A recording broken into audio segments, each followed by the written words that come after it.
বাংলাদেশে গোটা ফেসবুক এখন ডিমের খবরে ব্যতিব্যস্ত। নিউইয়র্কে বাংলাদেশি ডিমের টাকার দাম কত? নিউইয়র্কে ডিম ছোঁড়ার সাজা কি? কিভাবে কাপড় থেকে ডিমের দাগ তোলা যায়? এসব নিয়ে খবর প্রকাশ করেছে সংবাদগুলো।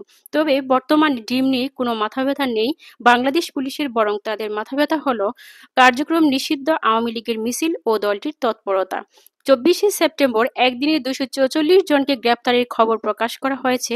যেখানে বড় করে প্রকাশ করার কথা ছিল, সেখানে উল্টো পুলিশ এবং স্বরাষ্ট্র মন্ত্রণালয়ের চিন্তা আরও বেড়েছে। খোদ পুলিশের কর্মকর্তা ব্যক্তিরাই সংবাদ সম্মেলনে বলেছে, আওয়ামী লীগের এত বিশাল জনসমর্থন আছে যে দলটির মিছিল ও তৎপরতা দলটির নিষিদ্ধ ও সিলগালা করা দুঃসাধ্য। আবার পুলিশের নিয়ন্ত্রক স্বরাষ্ট্র উপদেষ্টা বলেছেন, আওয়ামী লীগ ও সহযোগী সংগঠনের নেতাকর্মীরা যাতে সহজে জামিন না পান সে ব্যাপারে চেষ্টা করা হচ্ছে। মানে সাংবিধানিক মৌলিক ও অধিকারকে পকেটবন্দি করে কোনো কুল কিনারা পাচ্ছে না সরকার। পুলিশ ও স্বরাষ্ট্র মন্ত্রণালয় দিশেহারা ভাব কেন? সূত্রগুলো বলছে, পুলিশের হাতে দলটির তৎপরতার এমন কিছু খবর এসেছে যা নিয়ে বেশ বড় রকমের চিন্তায় পড়েছে পুলিশের ঊর্ধ্বতন কর্তৃপক্ষ। সরকারের একাধিক সূত্র বলছে, আওয়ামী লীগের কার্যক্রম নিষিদ্ধের ইস্যুটি ভুল ছিল, এমনটি মনে করছেন একাধিক উপদেষ্টা। 23শে সেপ্টেম্বর অর্থাৎ পুলিশের কাছে খবর আসে আওয়ামী লীগের নেতাকর্মীরা রাজধানীতে বড় ধরনের শোডাউন করবে। দুপুর 1টা থেকে বিকেল 5টার মধ্যে রাজধানীর আগারগাঁও থেকে শুরু করে ধানমন্ডির 32 নম্বরে শেষ হবে। পুলিশের সূত্রে জানা গেছে, আওয়ামী লীগের গ্রুপের হোয়াটসঅ্যাপের মেসেজের মাধ্যমে বলছে। মেসেজে বলা হয়েছে, সাবেক এমপিদের নিজ নিজ এলাকা থেকে কর্মীদের পাঠাতে বলা হয়েছে। পরিকল্পনা ছিল আগারগাঁও থেকে শাহবাগ পর্যন্ত আরজেএস থেকে মিছিল বের হয়ে সেটি শেষ হবে ধানমন্ডির 32-এ গিয়ে। এমন খবর পেয়ে আগে থেকেই স্পটগুলোতে অবস্থানে পুলিশের ঊর্ধ্বতন কর্তৃপক্ষ ও স্থানীয়রা।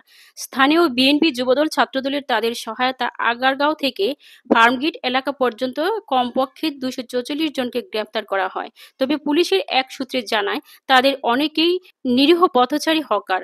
একদিনে প্রায় 250 জনের অধিক নেতাকর্মী গ্রেপ্তার হওয়ার নিজেদের লোকদের দায়ী করছে আওয়ামী লীগের নেতাকর্মীরা। বিডি নিউজ 24 এর খবরে বলা হয়েছে, ঢাকা একযোগে মিছিলের পরিকল্পনা নিয়ে টেলিগ্রাম গ্রুপের খবরের তথ্য ফাঁস করে দিয়েছেন তাদেরই কেউ। ফেসবুকে অনেকেই তথ্য ফাঁস নিয়ে খুব জেরেছেন দলের নেতাকর্মীরা অনেকেই। পুলিশের ভাষ্য অনুযায়ী আওয়ামী লীগের মিছিলের সংখ্যা বাড়ার পর থেকে 24শে সেপ্টেম্বর একদিনে সবচেয়ে বড় মিছিলটি হয় এবং গ্রেপ্তারের সংখ্যাও বেশি। এমন সাফল্যের পর তড়িৎ প্রেস কনফারেন্সের ডাকে ঢাকা মহানগর পুলিশ ডিএমপি বিকেলে ডিএমপির মিডিয়া সেন্টার আয়োজিত সংবাদ সম্মেলনে অতিরিক্ত police commissioner S N. Mohammad Nazrul Islam বলেছেন, তাতে পুলিশের দুশ্চিন্তার কথাই ফুটে উঠেছে। এক সাংবাদিক প্রশ্ন করেছে, কার্যক্রম নিষিদ্ধ হওয়া সত্ত্বেও আওয়ামী লীগের মিছিল যে রোখা যাচ্ছে না, এটি পুলিশের ব্যর্থতা কিনা। তিনি উত্তরে বলেন, একটা দল 1 বছর আগে ক্ষমতাচ্যুত হয়েছেন। তারা টানা 17 বছর এদেশের ক্ষমতায় ছিল। তাদের বিরাট একটা জনগোষ্ঠীর বিরাট একটা সাপোর্টার আছে। 1 বছর আগে একটা দল ক্ষমতাচ্যুত হয়েছে, তারা টানা 17 বছর এই দেশ ক্ষমতা ছিল। তাদের বিরাট একটা জনগোষ্ঠী, বিরাট সাপোর্টার আছে। আপনি যদি মানে পার্সেন্টেজ হিসাব করেন, তো 1% লোক নেতাকর্মী হয়তো দেশের বাইরে আছে, বাকিরা কিন্তু দেশেই আছে। ঠিক আছে, এই লোকগুলো আছে। সেই তুলনায় যদি হিসাব করেন, ওই তুলনায় কিন্তু মিছিল মিটিং বা তাদের কর্মতৎপরতা নিহাতই কম।